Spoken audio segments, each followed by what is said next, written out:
Vamos a ver si con esta modalidad ahora graba de nuevo, porque, opa, no sé si conocías, Chagu, que esta plataforma, Jitsi, sí, coñes, que es código abierto, entonces es un poco, a veces funciona y a veces no, ¿no? Pero bueno, también es parte de la magia. Então, deixa eu explicar aqui um pouquinho para você. Esse é uma turma que estamos nos encontrando faz já algumas das companheiras, uns 3 anos atrás.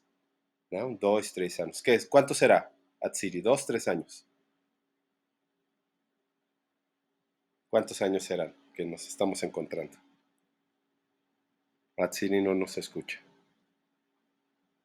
¿No? ¿No me escuchan? ¿O sí? Sí, sí, te escucho. Yo sí te escuché, nada, que un doctor me estaba pidiendo algo, perdón. Estaba escuchando un audio. Ah, ok. Ok, nos estaba tirando de locos. Atsiri, pero que ¿cuántos años tienen reuniéndose? Ajá. ¿Quién y quién? ¿Nosotros? Tú y Ustedes. Pues nosotros. 3, ¿no? 3. Más o menos. Ahí. 3 fue en el 2000. ¡Ah! 2021, ¿no? 2020. Fue en la pandemia. Fue en la pandemia el primer seminario al que yo me metí. Por ahí. Ya son 3 años. Válgame Dios. Es para darle un contexto a Chago, ¿no? Y bueno, principalmente trabajan con fotografía, trabajan con creación, desde los feminismos también, ¿no? Desde las diversidades. Ese es por el lado de las compañeras, compañeros que están del seminario. Por el lado ahí está llegando Conejo. Conejo es una compañera que está en Querétaro. Conejo soñador. Deja que se conecte. Y Chago, yo les estaba explicando a las compañeras, nos conocimos en São Paulo. Y me acuerdo una vez que nos encontramos en un festival de foto que yo fui muy, se diría en México, fifí, o muy patricinha, se diría en São Paulo tal vez, que era como muy, pues Avenida Paulista, y era como, ahí está Conejo, diciendo hola. Todo muy caro, y me dijo, no, vámonos de aquí, esto está horrible, vámonos a un bar que sí valga la pena, y me llevó a un bar maravilloso de comida nordestina en Cracolandia, si no mal recuerdo. Y bueno, ahí fui conociendo, gracias a Chago, gran parte también de diversos. Ahí está Israel. Israel está en Mérida. Israel, ¿ya no se me escucha, Sura, o sí? Sí, ok. Sí, ¿soy yo? ¿Pedacitos van y vienen?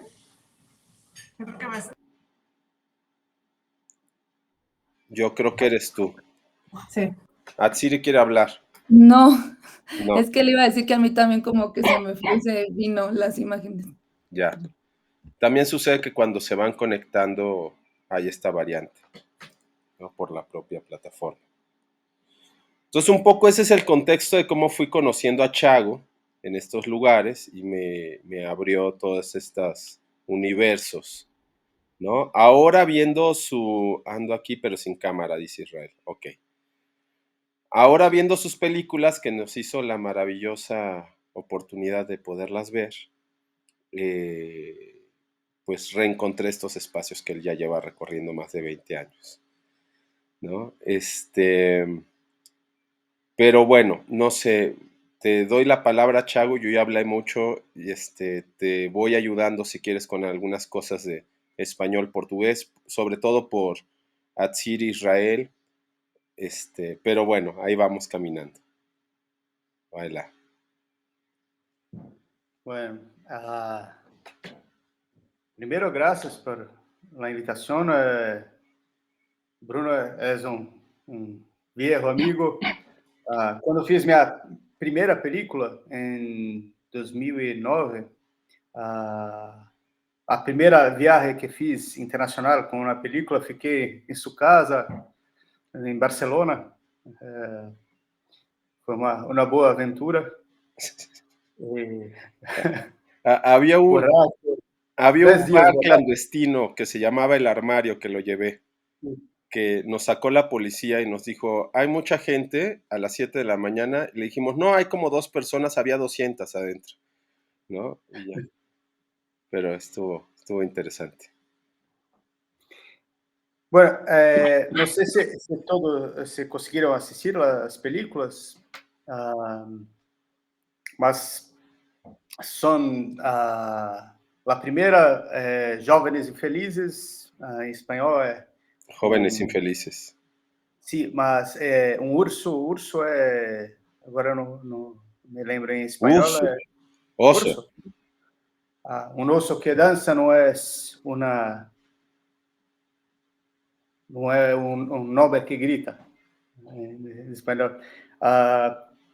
Esta película foi realizada há quase 10 anos atrás, em um contexto de muita evolução social em Brasil. Era junho de 2013, tivemos revoltas populares em Las Calles. A esquerda institucional culpa essas revoltas por la ascensão da extrema direita acá. Mas nada más para dar contexto, se iniciaron estas revueltas porque se aumentó el pasaje del autobús, sí. Y se aumentó el pasaje del autobús porque se estaba por hacer la Copa del Mundo, ¿no? El Mundial, y entonces querían juntar dinero para eso. Hubo muchos también desalojos para hacer los nuevos estadios de muchos barrios, y eso se fue, digamos, expandiendo a todos los rangos sociales estas protestas. E o que havia era era mal-estar, uma sensação de que que o país havia chegado em um limite de transformação que se precisava mais. Sim, agora temos menos miséria, mas seguimos pobres, seguimos sem educação de qualidade, sem nada. Esse é o futuro prometido da redemocratização. Era essa discussão que havia entre os jovens desse momento. E a repressão que houve foi muito violenta, muito violenta. Muitos jovens encarcerados. Há um jovem que escreveu um livro que chama La Pequena Prisão. Seu nome é Igor Mendes. Ele ficou 3 anos, se não me engano, encarcerado por conta das manifestações. E ele lembra quando Dilma Rousseff sofreu o golpe de Estado institucional, enfim, mas um golpe institucional, que ela realizou um discurso em que dizia: em Brasil hoje, ao contrário da ditadura, não há mais presos políticos. E ele assistiu esse discurso de dentro do cárcere e na prisão comum, onde ficou por 3 anos encarcerado. Então, foram muitas arbitrariedades e um apagamento de uma geração que abandonou a política. Sí, aquí, para dar un poco contexto, Chago, Brasil tuvo una dictadura militar hasta el 85, después tuvo un proceso democrático donde hubo un primer presidente Collor que fue un fraude total, que robó y que lo sacaron, ¿no? Después tuvo varios procesos democráticos muy centro-derecha, ¿no? Neoliberal, y de ahí llegó un proceso democrático donde llegó la izquierda, salud, Sura, que fue Luis Ignacio Lula da Silva, que hizo el milagro brasilero, ¿no? Con toda esta generación, pues, de también formación política de los jóvenes, ¿no? Que eso le dio mucho impulso a la reflexión, a los movimientos sociales, al pensamiento, pero hubo tal vez, emborrachamiento ideológico que olvidaron las bases en algunas esa es una, ya me corregirá Thiago, en algunos estratos del poder, ¿no? En el poder, pues te mareas y dejas de ver la base. Y siento que sucedió parte de eso cuando hubo el cambio, el relevo con Yuma y venía la Copa del Mundo, ¿no? Y fue esto que está diciendo Chau, que esta presidenta da este discurso con presos políticos escuchándola, ¿no? Sim. E o que acontece, de certa forma, é que há muitos avanços inegáveis nos anos Lula. Há um processo de, por exemplo, de pessoas das periferias das cidades, de jovens pretos que não estavam na universidade, jovens indígenas, eles entram nas universidades e isso traz uma transformação inegável, uma nova geração de pensadores, mas ao mesmo tempo traz toda uma geração de jovens muito contestadores e são justamente os que são encarcerados são justamente os mais pobres, não são a elite que estava nas manifestações, não? Mas essa película ela foi realizada nesse contexto. E para não falar diretamente da política, e também para poder falar de arte, eu pensei em organizar a película a partir de um núcleo teatral, que era como se fosse uma metáfora de MPL, que era o movimento Passe Livre, o principal movimento desse momento, e as discussões que vivíamos, porque também se tratava, apesar de eu já talvez temporão, mas era a minha geração política, né? Com suas contradições. Penso que a película não faz uma defesa, ou faz uma defesa e uma autocrítica, faz os dois. Uma perspectiva, e acho que isso é importante para a concepção da película, ela sempre foi pensada em uma perspectiva dialética. E a partir de muitos pensadores que para mim tinham importância não só naquele momento, naquele contexto histórico, mas também em nossa formação, numa espécie de constelação do pensamento artístico e político das esquerdas. E por isso, as imagens de revoluções de todo o século. Eso es lo que te iba a comentar. Hay muchas imágenes de la Revolución Rusa, hay muchas imágenes de la Revolución Mexicana, incluso hay imágenes de Tina Modotti, ¿no? De Benita Galeana, la líder anarquista, que es esta mujer que sale con la bandera negra, ¿no? Que aparte está mal clasificada aquí en México, la encuentras como, el título es Mujer con bandera negra, cuando es Benita Galeana, la lideresa, ¿no? Y no se le da nombre y apellido a la lideresa de los anarquistas en México, ¿no?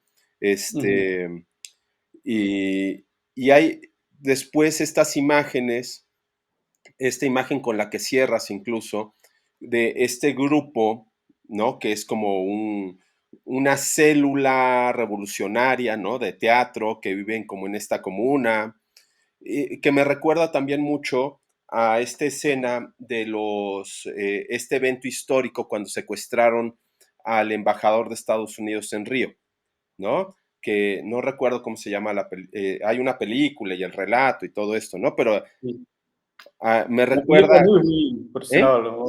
Uma película muito ruim, que é o mesmo nome do livro, que é de Fernanda Gabeira, que é O Que Isso, Companheiro.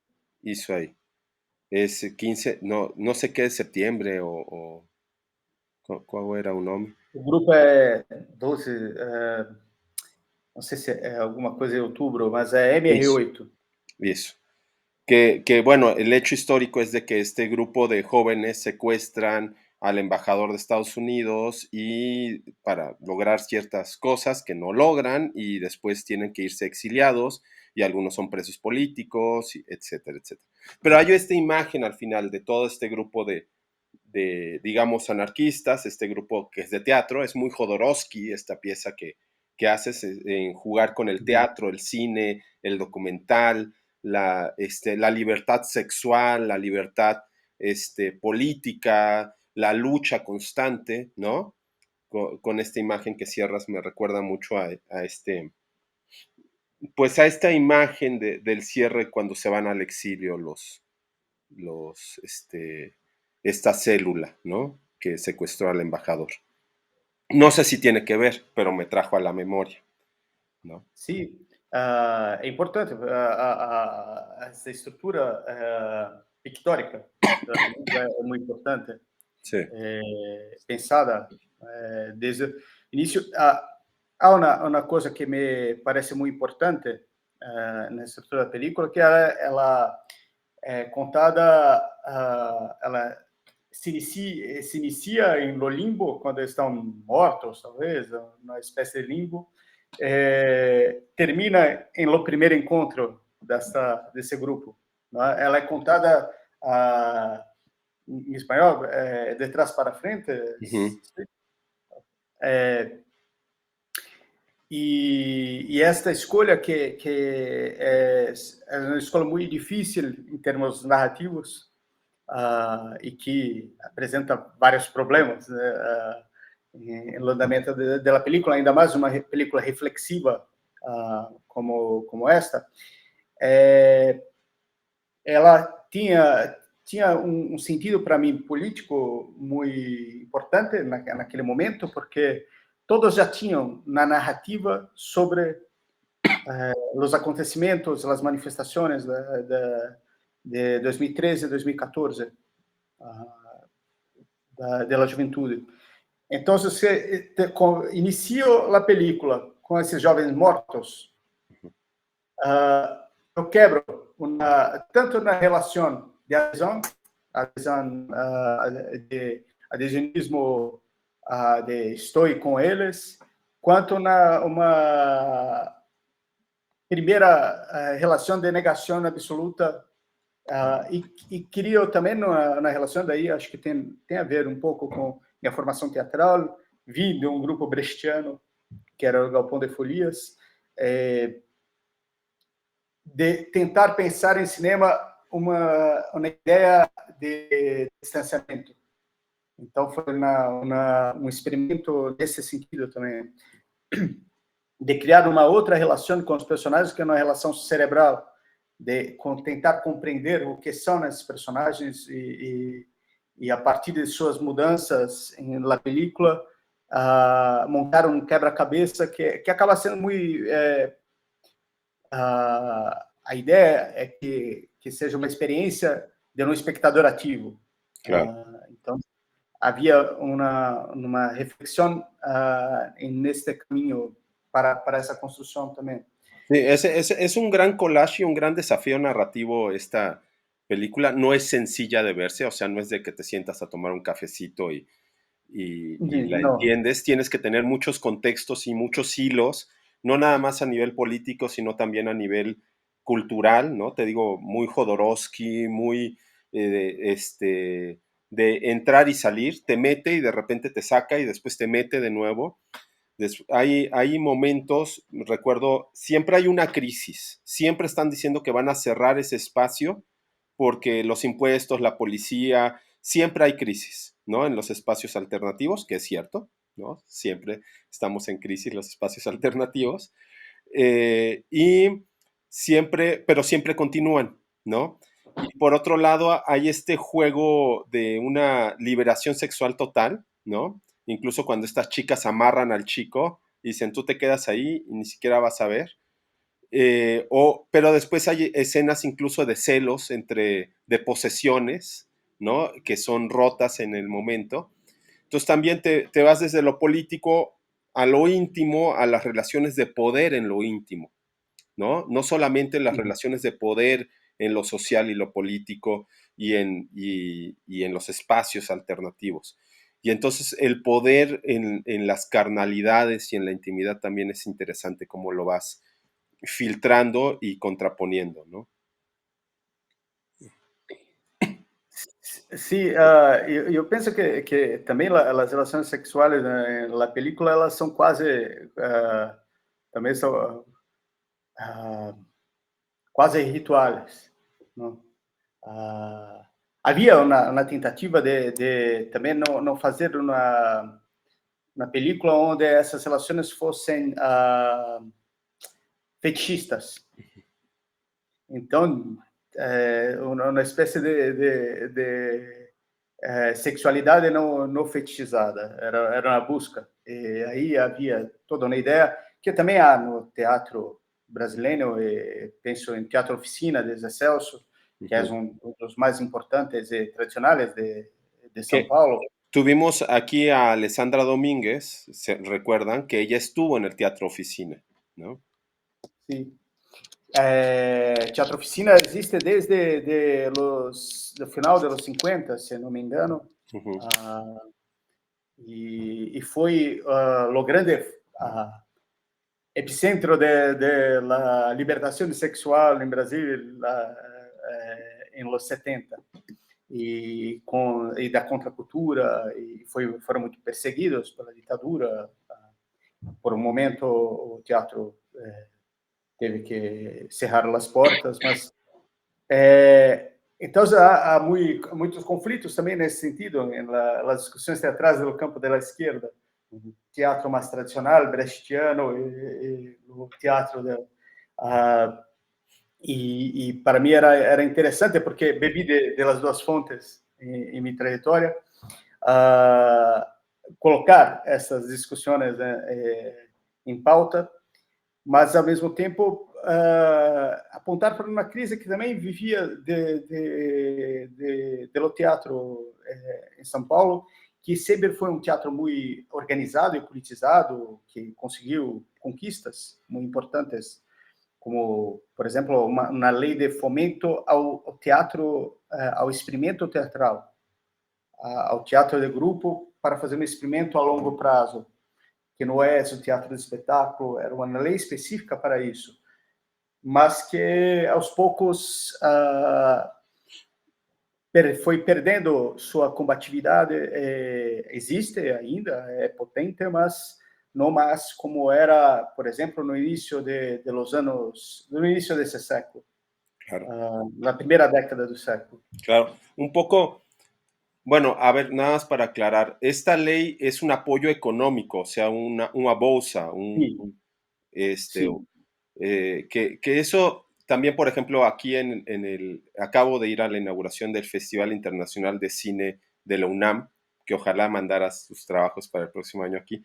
Hay una sección especial que acaban de inaugurar sobre experimental y otra sobre diversidades sexuales, ¿no? Feminismos en particular.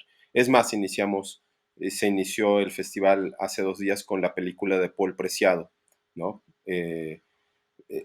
Sobre Orlando de Virginia Woolf, más o menos la película, pero bueno, esa la comentamos en otra ocasión.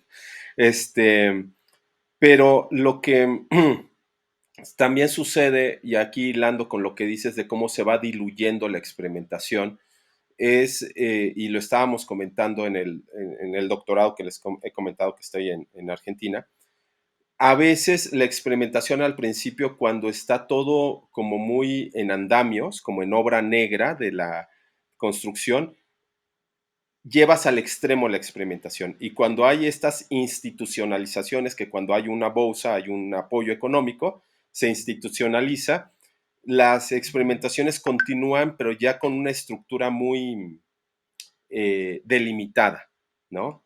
Y entonces se pierde, como estabas comentando, Chago, de ahí lo estoy hilando, estos rompimientos de los límites, ¿no? Se quedan en estos límites para bajar estos recursos, lo cual es natural, ¿no? Son movimientos que van sucediendo. Ahí está Carlos Salom. Qué bueno que te uniste, Carlos Salom. Carlos Salom es cineasta mexicano, te caería muy bien, Chavo. Nos iremos de fiesta algún día. Olá.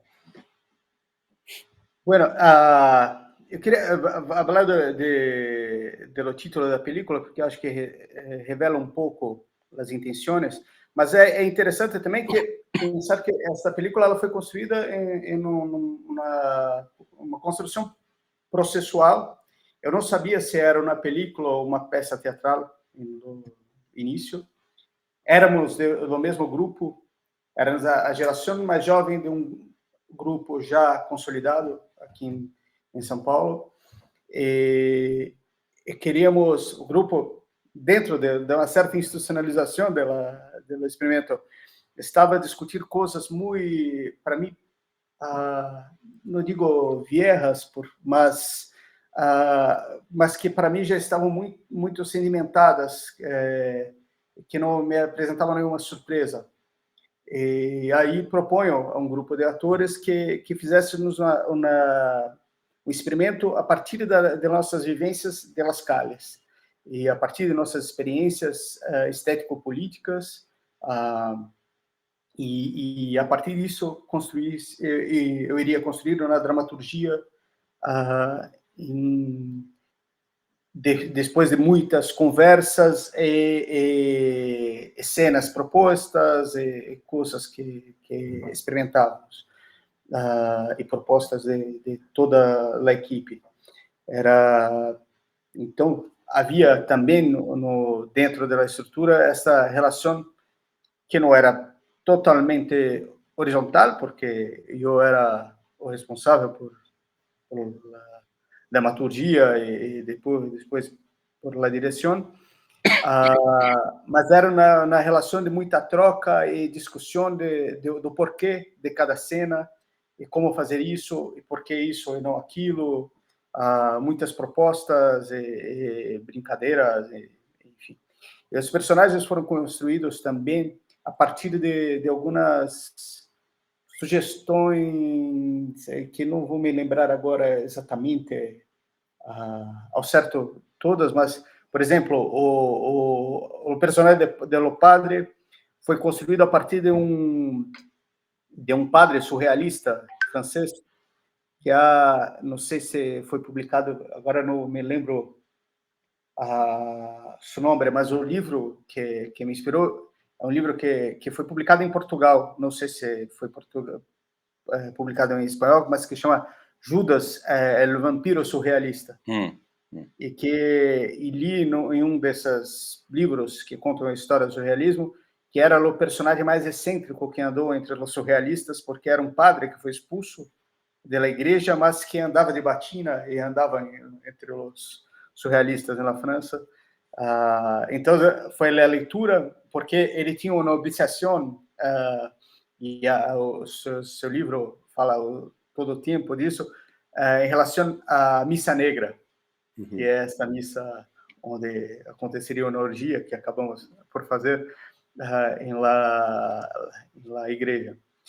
Mas também havia uma relação que era importante para nós, ao mesmo tempo, de discutir a teologia da libertação, que foi importante em toda a América Latina, e mais do que isso, o abandono da teologia da libertação, o apagamento dessa experiência político e espiritual, que foi muito importante, inclusive na formação de partidos de trabalhadores no Brasil. Então, isso também era todos os personagens têm uma inspiração, mas uma reminiscência e uma discussão. Era um pouco assim, mas também era muito parecido com o que éramos. Por exemplo, a personagem que para mim é a organizadora são o casal Alex e Camila. Alex era de fato, ainda hoje não, mas hoje é só ator, mas era motoboy. Motoboy son los mensajeros que van de un lado a otro por São Paulo en motocicleta. Sí. E ele então vivia essa contradição de ao longo do dia dirigindo a moto e fazendo entregas e à noite com um grupo de classe média fazendo teatro e sonhando realizou esse sonho porque hoje é um ator respeitado cá em São Paulo, mas naquele momento vivia essa crise. Então, o personagem é inspirado também em sua experiência. A Camila, que é sua companheira na película, também era uma pessoa que organizava os espaços, que estava em Folias muito nessa ideia de sobreviver, de manter aquele espaço. O Carlos Francisco, que é seu pai na película, que tem no bar, que vai fechar, também numa metáfora com Folias. Calão era a grande figura paterna de Folias, e esse espaço que, desde que entrei, há 20 anos, está para fechar e continua e sobrevive. Claro. É quase uma metáfora sobre fazer arte em Brasília, o espaço de Folias, que estamos sempre agora no Damas, e não sei porquê. Bruno falou um pouco disso, mas continuamos, não sei, aí quase com uma ideia de missão, e continuamos e seguimos. Sim. Então eram experiências que vivíamos naquele momento. Por exemplo, o personagem do Basco, ele é igual àquilo, ele é basco mesmo, não é argentino, é um basco que vive em Brasil, anarquista, completamente maluco, que ele faz muitas intervenções, não quer mais trabalhar com grupos, faz suas intervenções solitárias, mas é uma figura com quem eu me identifico muito, porque temos a mesma idade, viemos de experiências semelhantes na política, em los grupos teatrales, então temos uma relação muito forte. Então, são personagens que são e não são eles mesmos, claro, al mismo tiempo. Ahí lo enlazo con la siguiente película, la del Samba en São Paulo, que también me gustó mucho esta parte de que de día, por ejemplo, es el que está anunciando los productos para que la gente entre al comercio. ¿Qué da error? Una contraseña de la película. Ok. Como de la que están hablando, ¿no? Yo sí la pude ver, Sura, pero bueno. Dice que la contraseña es incorrecta. La otra sí está. Ok. Bueno, lo verificamos. Yo sí pude ver las dos, pero bueno. Dice Sura que la primera, la que estábamos hablando, Chago, que la contraseña no funcionó bien. La de Genarios, ¿no? Genarios. La de Genarios 2, sí. Geranios. Eso Dice... ahí. Tal vez lo escribimos mal.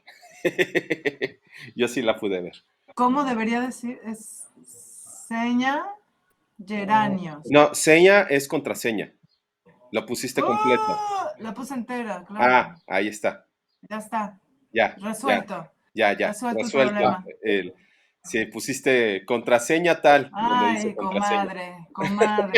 No. No, Sura, yo hice lo mismo en un inicio y luego corregí.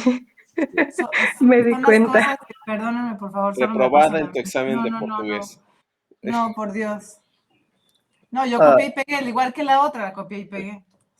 Lo que...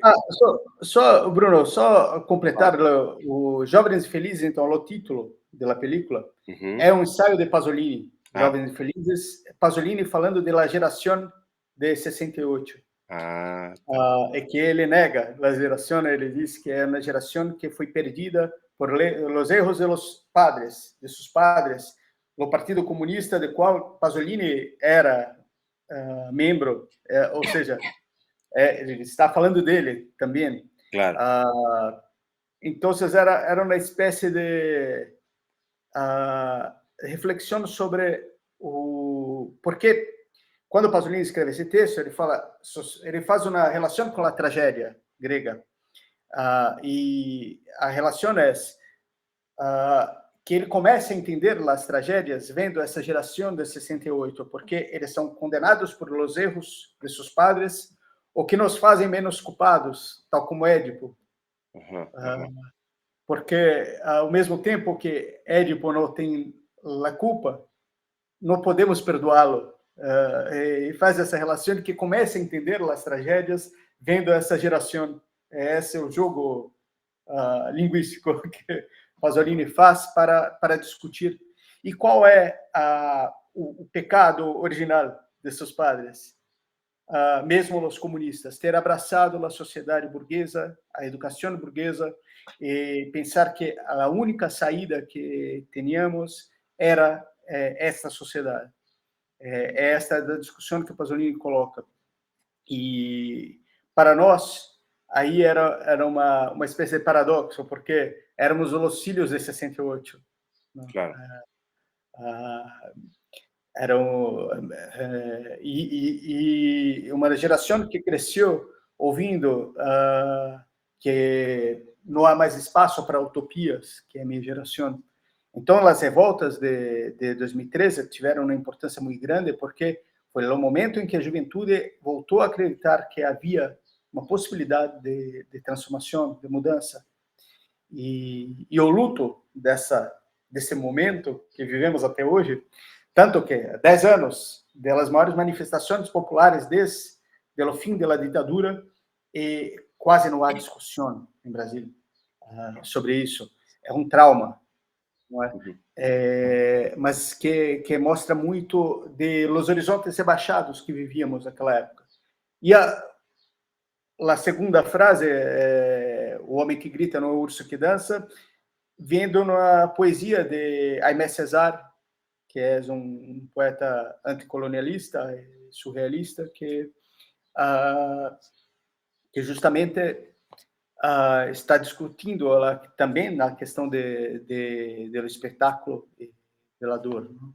Então, era também nesse título já havia todo um jogo conceitual que segue estruturado em filme. Cada frase que aparece são frases de Guy Debord, sempre frases de algum autor que estavam em alguma relação de reflexión, ¿no? Sí, es un gran experimento todo este film, desde el título hasta todo el montaje y la forma de construir las narrativas. Es complicado, te digo, tienes que tener muchos andamiajes de lectura y de procesos políticos para poder ir leyendo cada espacio, ¿no? Lo cual se agradece, ¿no? Que no sea E é uma crônica de uma geração de horizontes rebaixados, basicamente buscando um caminho dentro dessa. E para nós é muito interessante porque ela ela anunciou coisas que viriam depois, porque a extrema direita nas ruas, nas calles, a extrema direita no poder. Não era esse momento ainda era PT no poder. A primeira exibição começa a se discutir o impeachment de Dilma. Cada vez que esse filme, cada momento desse filme é quase como um novo filme, porque o país viveu mudanças muito drásticas nos últimos 10 anos, ¿no? Sí, el intento de toma del Planalto, ¿no? De la extrema derecha, ¿no? Con esta locura que sucedió ahí. Y ahora sería interesante ver con estas generaciones más jóvenes cómo podrían leer 10 años después la película y leer su propio contexto, porque había una gran ilusión en la época de Lula, que fue la época que pude estar por allá. Había como una efervescencia y después hubo una gran como cuestión de pasteurización o neutralización de los movimientos, porque todos estamos en el buen camino, entonces para que haya una lucha y una crítica, si estamos llegando ahí, y pues resultó que cayó la realidad. Es como comentaba en algún momento mi padre de crianza, decía, la derecha nunca deja de trabajar y la izquierda nunca deja de autosabotearse porque se está autocriticando todo el tiempo, porque es parte del proceso de reflexión, mientras que la derecha su único propósito es el poder y el dinero. Entonces todos se alían, ¿no? Todos saben cuál es el camino, el poder y el dinero, ¿no? Y hay ese proceso, o sea, mientras está viviéndose esta utopía de la época de Lula, que tuvo muchos progresos, como comentabas, de movilidad social, de todas estas personas de las periferias y de diversidades de razas y de orígenes llegar a la universidad, tener oportunidades de llegar de ser un motoboy a ser un actor de teatro reconocido, toda esta movilidad, y de repente pues llega pues el poder de económico y dice hasta aquí, ¿no? Y hay un rompimiento. E ao mesmo tempo com contradições, porque nunca se encarcerou tanto como em los anos Lula. Sí, Nunca se perseguiu tanto usuários de drogas. sí. As leis que foram criadas por o governo Lula para as drogas são completamente absurdas e retrógradas. Entre o momento da redemocratização e o final do governo Dilma, a população carcerária aumentou em 8 vezes no Brasil. Hoje temos a terceira maior população carcerária do mundo. Só perdemos para Estados Unidos e China. Então, abraçamos o modelo americano. Então, Brasil é o país que mais mata, a polícia que mais mata em um país que não está em guerra, né? E que mata o quê? A juventude pobre, principalmente a juventude negra. É um país onde temos um número de desaparecidos, pessoas que simplesmente desaparecem, maior do que na época da ditadura, hoje.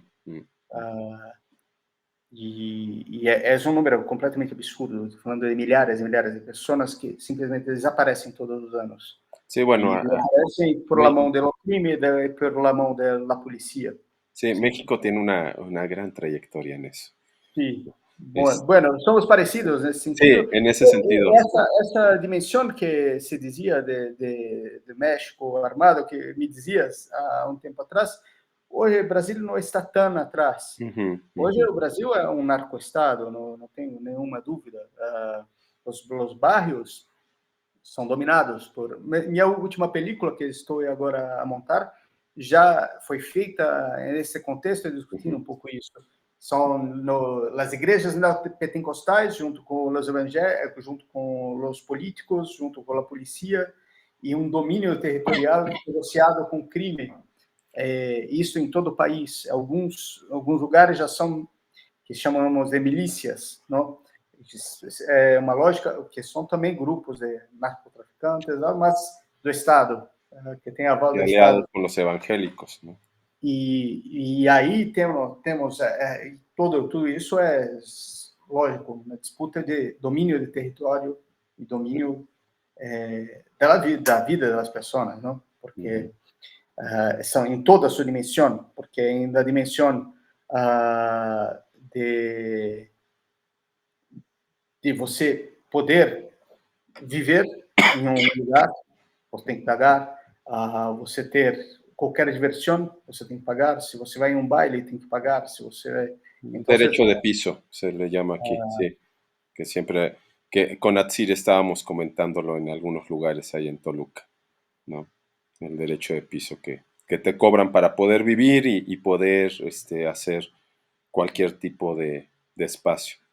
Sí, ahí también lo enlazo hay dos momentos ahí que enlazo. Uno es de las personas trabajadoras, el que anuncia la tienda y que en la noche está en el Samba, la que está como secretaria y en la noche está en el Samba, y también lo enlazo con este momento de la película de Samba donde la policía llega, los detiene, los pone contra la pared, que me tocó verlo en Brasil, eso muy de niño, y me pareció una barbaridad porque no hay ese despliegue, o por lo menos a mí no me ha tocado ver ese despliegue de fuerza y violencia de la policía en México contra el ciudadano así en la calle normal. A mí no me ha tocado verlo en México, lo hay, pero no me ha tocado vivirlo, y en Brasil me acuerdo que era cotidiano, ¿no? Así, cualquier calle, y veías y los ponen contra la pared con manos alzadas, armas largas apuntando, esas cosas, ¿no? Me tocó vivir en algún contexto con los retenes militares que había en contra de la guerrilla en México entre Guerrero y Oaxaca, pero no con esta cotidianidad en las ciudades, ¿no?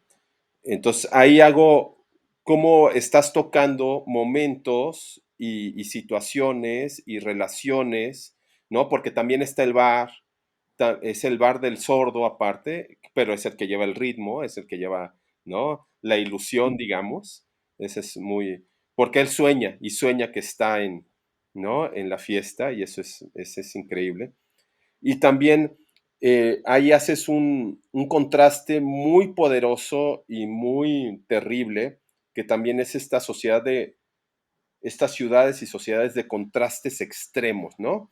De, de estas personas que respiran, voy a ponerlo tal vez un poco tonta la palabra, pero respiran, viven, comen el arte, que es el samba, que es o sea, lo sienten en la piel, y cuando son extraídos de estos espacios y llevados a estos espacios de gente de mucho dinero, más blancos, obviamente, que les pagan, que uno tiene que ceder como artista, ¿no? Y dices, ok, voy a ese lugar porque me van a pagar, pero aún así estos espacios de poder y estos espacios de la blanquitud, lo diríamos en México también, son unos hijos de puta. No te pagan, te dan la vuelta, y entonces te dejan con una mano adelante y una atrás, que nos ha sucedido a todos en algún momento, en algún espacio, ¿no? Que son estos espacios con esta displicencia de los, aquí se diría en México, los white Mexicans, ¿no? Estos como, que son dueños de los, de la maquinaria del poder y económica, ¿no? Y que quieren sentirse cool invitando a los artistas, ¿no? Quieren sentirse como lavar sus culpas y decir que ellos están en la periferia también, ¿no? Y no entienden nada de lo que sucede, ¿no? Ni del contexto, ni de nada. Sin embargo, ahí viendo la película, vi que se esforzaban más por bailar los blanquitos paulistas que los otros que estaban como más, no los veías forzados, veías que sentían más estos encuentros, pero estaban más sentados, no más que los niños, los veía bailar en estas escenas que haces, que incluso apareces en una de esas escenas, ¿no? Entonces, no sé, ya estoy comentando mucho de tu película, tú dime. Sí, porque ali é o espaço natural deles, estão todo dia, então não estão numa festa que vão para... Não, é cotidiano, que pode ter ou não samba, porque samba, para eles, não é a música é um elemento de samba, samba é um encontro também, samba é a cultura toda que envolve uma forma de viver, não? É curioso que, sabes que essa é a terceira película ficcional sobre samba em Brasil. Ao menos a terceira película que podemos chamar de película, porque houve algumas coisas que para mim não falam nem de samba, nem de cinema, não são nada, mas a primeira que importa é na película de uma das precursoras do cinema novo em Brasil, que é Rio Zona Norte, de Nelson Pereira dos Santos, que fez Vidas Secas, que era um diretor muito importante acá, que vai discutir a questão do sambista pela primeira vez colocar o samba como protagonista da história. A segunda também é de um diretor de cinema novo, já em 1988, que é o ano de nossa Constituição também, né? Ou seja, talvez podemos falar, a ditadura acaba em 84, mas na prática em 88, quando temos a Constituição. Né? Mas essa película chama Natal da Portela, e é de Paulo César Sarraceni, que também é um diretor de cinema novo dos 60. Aí agora temos nossa película. E penso que isso me chama a atenção porque samba é a cultura oficial brasileira, não? Samba, toda vez que falamos de não, Brasil samba, quando eu estou no exterior sempre tem um gringo que chega, samba, okay. Assim, e não tem películas, tem alguns documentários, já tem alguns trabalhos, mas e penso que é muito difícil fazer uma película sobre samba porque samba tem um corpo específico, não? Não basta, não dá para você colocar atores fazendo sambistas, é muito complicado porque é um corpo muito particular, né? É uma forma de estar no mundo muito particular, aonde você e não é à toa que Nelson Pereira dos Santos colocou sambistas para fazer o papel de sambistas. Paulo César Saraceni colocou sambistas para fazer o papel de sambistas. Nenhuma dessas películas anteriores também tem atores, ¿no? Como tú, ¿no? O sea, estos son tu grupo de amigos de hace 20 años que se reúnen en el bar a tomar ¿no? Y a disfrutar. E acho que isso também é importante, que venho da cultura do samba, não? Cresci em escolas de samba desde menino e muitos deles são meus amigos de adolescência que conheço há mais de agora que eu estou ficando velhito, alguns quase 30 anos, não? Então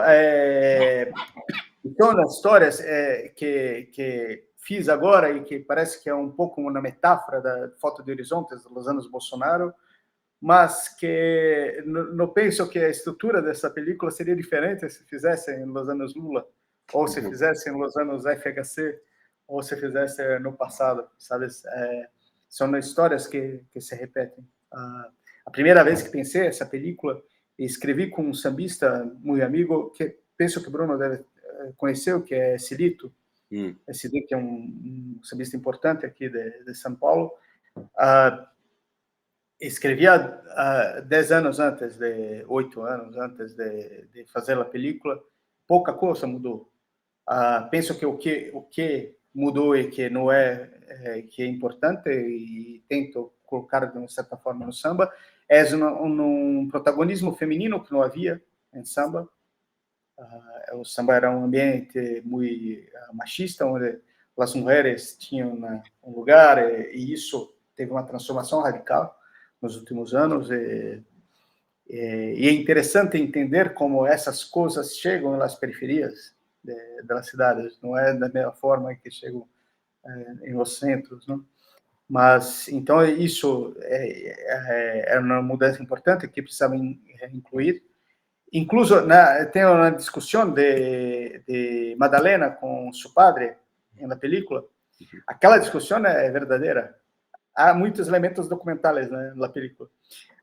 Seu padre é muita gente não acredita que não, porque ele é branco, ela é bom. Isso é Brasil. O pai é branco, a filha é preta, a mãe é preta e somos Claro. tenemos sí, eso era algo que noté y que no había pensado en este momento. Efectivamente, casi siempre son como unos de 4 a 5 figuras masculinas y una figura femenina o dos por ahí, ¿no? Sí. Y que es la propia estructura social que estás reflejando que hay en estos espacios, ¿no? Sí, é um pouco o retrato de como vejo que há cada vez mais protagonismo feminino, mas ainda nos espaços isso prevalece. Mas quando o pai de Madalena vai conversar com Madalena, e ele é um velho sambista, boêmio, o discurso é moral. Que no la noche es para no sé quién y que hay que dormir y estar en el día. Sí, la noche es para la guerra. E a guerra não é para a mulher, não é? Ele não diz isso, mas está implícito. Sim. E esse diálogo, quando fomos fazer, conversei com ele falou, não, não precisa me dar, eu sei que eu vou dizer, e foi o que disse. Assim, Madalena ficou, Mona Lisa, ela se chama Mona Lisa Madalena, ficou muito perturbada com a situação, por isso escrevi uma cena que é com a sambista mulher cantando mais para frente, cantando uma música libertária dos anos 70 que ela compôs, que diz: gosto de fazer amor, quem tem carinho me leva.